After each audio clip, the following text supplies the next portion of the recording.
last minute postponed games, those who went early on transfers mostly punished. Has this now become a game of luck rather than skill?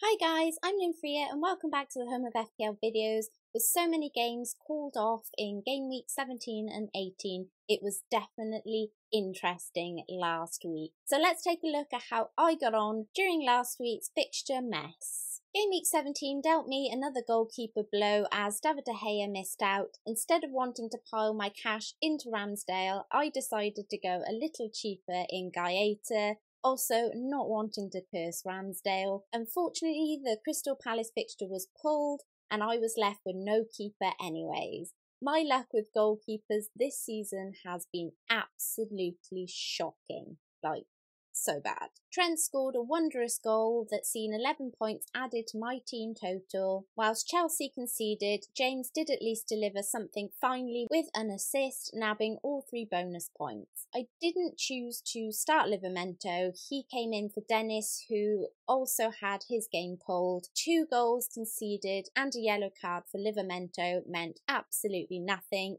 Literally nothing. My midfield did all of the work, Salah as my captain with a goal and Foden finally paying back my patience with a goal and an assist. That one was for all of us Foden fretters. Cheers Philly, but it wasn't all a bed of roses as we'll see in just a moment. Jota was the only other return with a goal for 7 points. Bowen came in for a -4. Don't ask me why. I think it was just literally panic. I was like, I don't have Bowen when so many people have him. He has Norwich just around the corner. It's a great fixture. You know what? It didn't go ahead anyway. It's just all a bit of a mess. Not really sure why I hit it for Bowen at all, really. All of that meant I got 61 points, so 57 points with the -4. Despite the average being 45 points, it was a red arrow, albeit a small one of roughly 10k to 186,868. It's a lot of 8s and 6s. Interesting. Well, if I thought game week 17 was sticky, it was nothing of what was to come in game week 18. With Gaeta missing out yet again, and the universe feeling like it was telling me to stop messing about and just buy Ramsdale, I finally did it.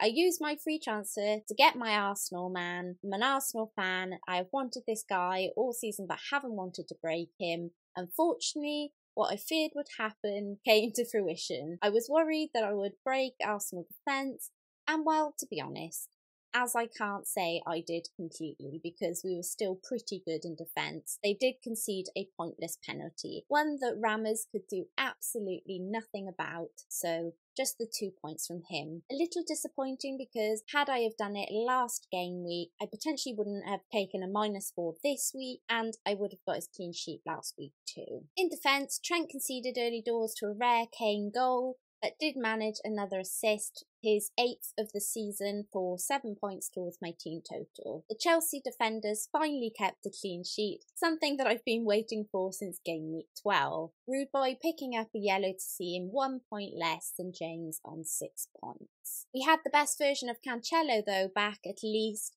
A goal, an assist and a clean sheet plus bonus points for 18 added to my points tally. I like the look of Diaz, but I have 3 City already, so I'll need to drop one of my attackers to accommodate him. It's one of the Chelsea lads I think I'll consider moving on for him, just because of their fixtures and them missing out in game week 24 and 25 currently. Moving on to midfield, and Jota got a goal, placing him second for points amongst the midfielders. It was much needed in a game week with missing players, that's for sure. The City lads were a real disappointment. Bernardo was dropping so deep, and despite Foden looking like Pep's best player last game week, he wasn't even afforded a looking off of the bench this game week. Now this is extremely worrying to me. Should he really need to be resting a youngster who's only had 74 minutes, 34 minutes and 90 minutes in the last 3 game weeks? Young lad like him doesn't bode well, which means those of us that own him are going to be pep-rouletting it every game week from here on out, by the looks of it, which is a little worrying for Foden's price. some thought is going to be needed on him for sure. Salah had a rare blank, not really the week in which we needed it to happen, but the guy is human, and I think given the amount of points he's given us this season, we can afford him this one at least. You know, it is Christmas. Up front, Dennis missed out yet again, really gutted as I've been excited to have this guy in my team and want to see what he's going to be able to do. Obviously, we have still the African Cup of Nations up in the air, so I don't know whether I'm going to get to keep him or whether I need to sell him. You know, one great game week out of him would have been really nice to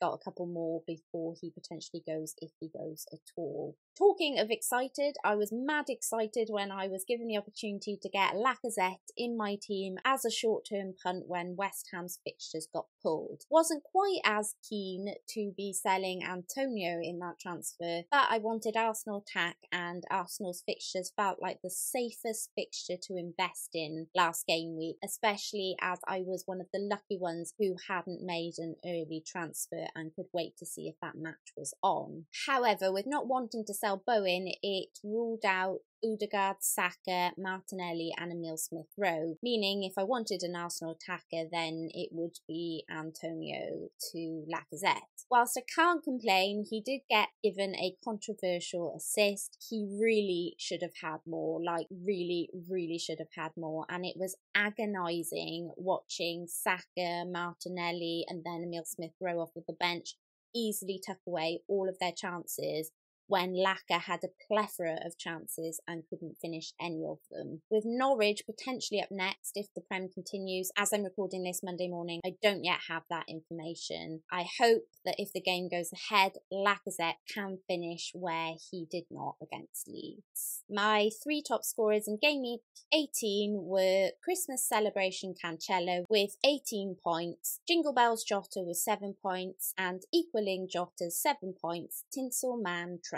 So with that complete mess, I got 56 points, so that's 52 points with the -4. My two -4s in the last 2 game weeks have not paid off for me this time, and I'm now currently sat at 195,547 overall. That's 2 red arrows in a row now and a red arrow for Christmas. Not ideal. I'm recording this Monday morning before the meeting to decide if the Premier League is going to continue on or have a circuit break over Christmas. With us being very unsure what the situation is going to be over Christmas, I will at least try and talk through what my plans could be if the Premier League is continuing on and if the players I have currently get to keep their fixtures. Bear with me, it's tough for all us content creators. There's going to be a level of just giving you the information that I know right now and keeping you guys updated as best I can from here on out.